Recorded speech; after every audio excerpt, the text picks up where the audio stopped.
In this paper, I'm using a fairly generous definition of embellishment in order to argue that embellishment and provenance are tied together. And I'm also especially interested in provenance and marks of all kinds in books as ways of understanding how books travel. And in particular, the way the balance between centre and margin in scholarly and creative work might be interrogated through an expanded idea of embellishment. And my examples are two books by early modern women in the Emmerson Collection in the State Library of Victoria.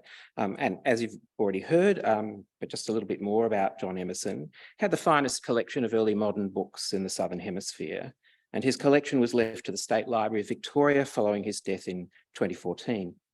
The collection contains over 5,000 items, mainly printed books, centred on the 17th century and the events of the Civil War, ranging from elaborate folios like James I's presentation copy of his writings for his son Charles, through to tiny news books, pamphlets and almanacs. In the years that I've had working with the extraordinary body of material, both individually and in recent years as part of the linkage project, which you've just heard about, I feel I've only scratched the surface, and every visit brings new discoveries. Given the work I've done on early modern women in the course of my career, I was curious as to how far they're represented in the collection. So there are 5 volumes by 2 notable early modern women writers, Katherine Philips and Margaret Cavendish. And in this paper, I'm going to look at 2 of these 5 volumes, principally Katherine Phillips's 1667 volume of her poems and plays, and 1 copy of Cavendish's biography of her husband, William Cavendish, the Duke of Newcastle, which was also published in 1667.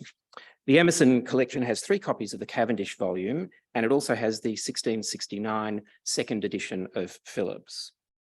Given Emerson's focus on the Civil War, Cavendish's biography is an obvious choice, as William Cavendish played a significant part in the war, although he went into exile after he was defeated at the Battle of Marston Moor. There are 3 copies of Margaret's biography of her husband, not so much because of the significance of the content, but because Emerson began with a less than ideal copy, and he bought 2 superior copies when they came on the market. The Cavendish volumes are all in their original bindings, as is typically the case with volumes collected by Emerson. And I want to look quickly at one which has an especially interesting provenance. It was owned by the late 17th century lawyer and book collector Dan Fleming. Fleming appealed to Emerson in part because he devised a special system to order and shelve his books. You can see from his signature that he was what we might call an unflamboyant embellisher when it comes to marks of ownership. And you can also see a shelf mark, his shelf mark, as well as a signature. Fleming, like Phillips and Cavendish, lived at a considerable distance from the centre of English literary life in Westmoreland. The 1667 Phillips is an even more alluring book, or at least it is for me, in part because it has a very early female ownership signature. So on the flyleaf is written, Margaret Alexander, a gift from my brother or possibly cousin, John Frisby, 29th day of December, 1668. The research undertaken by the Research Project into the dissemination of early modern women's writing has indicated that Phillips's work had an especially substantial transmission amongst women owners and transcribers. But the Emmerson volume is an especially interesting example of female ownership because it's dated so close to the publication of the Phillips volume. As I sat looking at the flyleaf, thinking about the distance travelled by this book, I was compelled yet again to consider what it means to read an early modern book, what it means to own one, and what it means to recreate the experience of reading and owning one shortly after its publication. This is an especially interesting volume from a book history perspective because it combines a female signature placed, as I said, so close to the date of publication, and a history of reception which moves beyond the more usually tracked British and American provenances to the less usually recorded, although not insubstantial, history of early modern works in Australia, as Hannah and Gabby have shown, the ways that they've been owned, used, sold, transmitted, and I'm going to say embellished through that process. The signature needs to be unpacked. First of all, this book is a gift, and Margaret Alexander either knows Latin or more likely knows the Latin phrase commonly used when books are gifted. Consanguinea me implies that John Frisby is Margaret Alexander's brother, and I should say at this point that I've been unable to trace Margaret or John through the usual sources, and so can only speculate that Margaret was presumably married given that her surname is different to her brother's. The gift of a book was common enough, but the fact that Margaret marks out the gift as coming from her brother perhaps underlines the appropriateness of the gift. The fact that Margaret gives us the exact date is also significant. 29th of December marks the end of the year, and although it may also be a date of personal significance for the recipient. Margaret has written the details of this gift with care and style in a slightly showy italic hand, with a suggestive flourish at the end, which looks like it might possibly contain an insignia of some kind, maybe an E. If Margaret Alexander was a keen reader, she was probably content with the rather austere binding of the book. Often volumes intending as gifts were tizzied up with some fancy binding. If John Frisbee had the book bound before giving it to his sister or bought it already bound, he settled on run-of-the-mill blind-ruled calf. What looks elegant to us probably looked a bit austere or perhaps just serviceable to someone in 1668. But my excitement at meeting with Margaret Alexander's copy of Philips was tempered as I began to turn the pages. Apart from some slight foxing and one very small wormhole, this is a pristine copy. Margaret hasn't made a mark on any page other than the flyleaf. This is in contrast with the considerable number of women who transcribed and otherwise engaged directly with Phillips's verse. Does this mean that Margaret didn't actually read the book? Or does it simply mean that, like those of us who treasured our Penguin Classics paperbacks and read them without cracking the spines, Margaret read carefully and wanted to keep this book looking pristine? I don't know the answer. The way books travel in time and space is inseparable from the way they're made to mean, including in this particular case, how we always have to reimagine meanings from the past. And I've written elsewhere about the arrangement of Phillips's poems in this book and how they might have been read.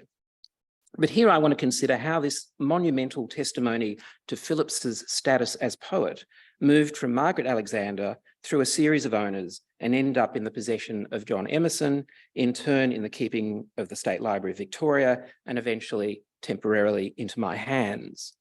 I want to discuss how the volume travelled and why, and to think a bit more about the relationship between centre and periphery in literary dynamics, a topic especially relevant to Phillips herself, given her position outside of London, first in Wales and then in Dublin, and to contrast that with the second volume under consideration, as Margaret Cavendish too spent a considerable amount of time in exile. And her volume was an attempt to vindicate her position and the actions of her husband, the royalist William Cavendish, Duke of Newcastle, who retreated to the continent in 1644 and didn't return until 1660. Working backwards, it is possible to trace Margaret Alexander's copy of Phillips to the early 19th century. Because Alexander herself remains obscure at the time of writing, it's impossible to determine the location of this volume during the 18th century. However, at some point in the early 19th century, it was acquired by the obsessive and extravagant book collector Richard Haber. After Haber's death in 1833, there were massive sales of his book collection. Margaret Alexander's Phillips volume was sold in 1834 in the part of the Haber sale that was managed by the eminent 19th century booksellers R.H. Evans and Henry Wheatley. It was bought by William Henry Miller, another significant 19th century book collector, who purchased many items at the Haber sales. Miller's collection was kept at Britwell Court, his estate in Buckinghamshire.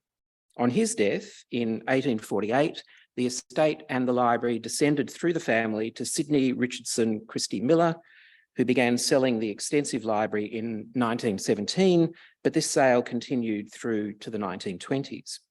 Over the course of the next decade, a considerable proportion of these books were sold to Henry E. Huntington, ending up in the Huntington Library, but the sales continued for many years after that, and the books were scattered far and wide. Margaret Alexander's Phillips volume was listed as item 535 in the sale that was held in 1923. This volume was bought at that sale on the 15th of March, 1923 by Douglas Clevedon, as evidenced by his elegant bookplate, which was designed for him by the famous artist and font designer Eric Gill, and which is pasted onto the flyleaf, along with a penciled note about the details of the Britwell sale. Clevedon was an English book collector and bookseller initially, and was a friend of Gill and a number of other artists and writers. He was also a publisher who specialised in fine editions, including work by Gill, and later an extremely successful radio producer, commissioning Dylan Thomas's Under Milkwood in 1953. At some point following Cleverton's death in 1987, the Philips volume was acquired by the rare booksellers Maggs Brothers, and John Emmerson bought it in 1995 for £750. Emmerson favoured books in excellent condition and in their original binding, and the Philips volume fits these criteria well. So this is a much travelled book and also a very well cared for book. But while unannotated, its passage through the hands of various people through to the State Library of Victoria is marked by what could be called the embellishments of ownership. I've been reading it in a library that symbolises a certain moment of colonisation in its imitation of the British Museum, which itself, of course, remains caught up in controversies over its colonial acquisitions. At least in this case, the treasure has travelled south to the periphery as opposed to the spoils of conquest travelling in the opposite direction. And as I've mentioned, it seems especially fitting to consider issues of periphery versus centre, colonialism, and the transmission of texts and reputations that shift from marginal to central in relation to this volume and to Philips herself. What are the implications for scholarship when it moves from the centre to the margins, at least as that positioning is described by those at the centre? This is perhaps a moment when, rather than writing back, the empire reads back. Of course, John Emerson's acquisition of this volume is part of a colonial longue durée, and it is worth noting that both Emmerson and myself undertook postgraduate studies in England at those traditional centres of learning and power, Oxford and Cambridge. Both of us, in that sense, exemplify the valorisation of Western culture. And from that perspective, while I do think that there is a reading back involved, there is also a complicity with an idea of culture that has always been part of the process of invasion and colonisation. However, in terms of contemporary scholarship, as I've already noted, given the material turn in early modern literary studies, it's not just a privilege, but in many ways a necessity for me to be able to pick up this individual copy of Phillips's writing and to retrace its journey to this location and this moment in time. Thanks to the generosity of the Emmerson bequest, this Philips volume has not simply travelled to the other side of the world, but it has now shifted from a private collection to a public institution. What we might call the intellectual and even political costs of marginal access to archival locations has been made even more acute in two ways in recent years.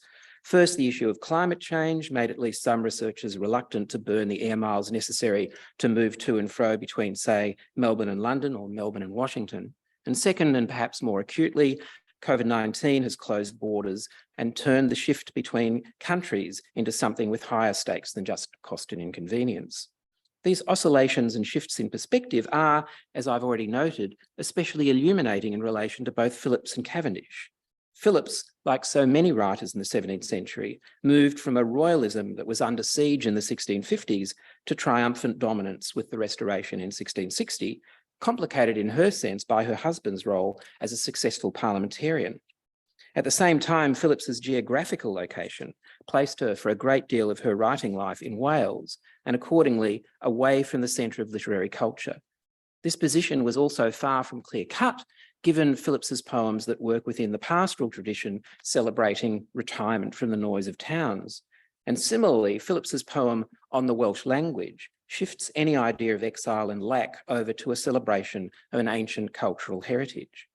This revaluation is analysed in Sarah Prescott's important reassessment of Phillips's time in Wales. Prescott notes that Phillips's literary practice in Wales exemplifies a fluid notion of a writer's relationship to place and location, which might be reconfigured as archipelagic coterie space.